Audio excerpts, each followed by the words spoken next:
ഇന്ന് ഈശോയുടെ തിരുഹൃദയ തിരുനാൾ നമ്മൾ ആഘോഷിക്കുകയാണ്. എല്ലാവർക്കും തിരുനാളിന്റെ മംഗളങ്ങൾ നേരുകയാണ്. എനിക്ക് തോന്നുന്നു നമ്മുടെ എല്ലാ വീടുകളിലുള്ള ഒരു രൂപമാണ് ഈ തിരുഹൃദയത്തിന്റെ രൂപം.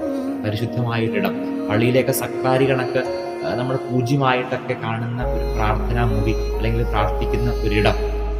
ഈ ഒരു തിരുനാൾ നമ്മൾ ആഘോഷിക്കുമ്പോൾ നമ്മൾ ചിന്തിക്കേണ്ട ഒരു കാര്യമാണ്, ഈ തിരുഹൃദയത്തിന്റെ മുമ്പിൽ നമ്മൾ എല്ലാ ദിവസവും ഇങ്ങനെ പ്രാർത്ഥിച്ചിട്ടും എന്റെ ഹൃദയം ഈ തിരുഹൃദയം പോലെ ആകില്ല. എല്ലാ ദിവസവും നമ്മൾ ഈ വിശുദ്ധ കുർബാന ഈശോയെ സ്വീകരിച്ചിട്ടും എന്റെ ഹൃദയം ഈ ഈശോയുടെ ഹൃദയം പോലെ ആകുന്നില്ല. നമ്മൾ സുഹൃദയം പോലെ ചില പ്രാർത്ഥനയുണ്ടല്ലോ, എളിമ ശാന്തത വിനയമുള്ള ഈശോയുടെ തിരുഹൃദയമേ, എന്റെ ഹൃദയം അങ്ങേ ഹൃദയം പോലെ ആക്കണമേ എന്ന്. ഇന്നത്തെ ഈ മനോഹരമായ ദിവസം നമ്മൾ ആവർത്തിച്ച് മനസ്സിൽ ധ്യാനിക്കേണ്ട ഒരു കാര്യവും പ്രാർത്ഥന ഇത് തന്നെയാണ്. ഈശോയെ, എന്റെ ഹൃദയം അങ്ങേ ഹൃദയം പോലെ ആക്കണമേ എന്ന്. വെറുപ്പില്ലാത്ത, വിദ്വേഷമില്ലാത്ത, അഹങ്കാരമില്ലാത്ത, അസൂയയില്ലാത്ത, സ്വാർത്ഥതയില്ലാത്ത ഒരു നല്ല ഹൃദയമാക്കി എന്നെ മാറ്റണമേ എന്ന് നമുക്ക് ആത്മാർത്ഥമായി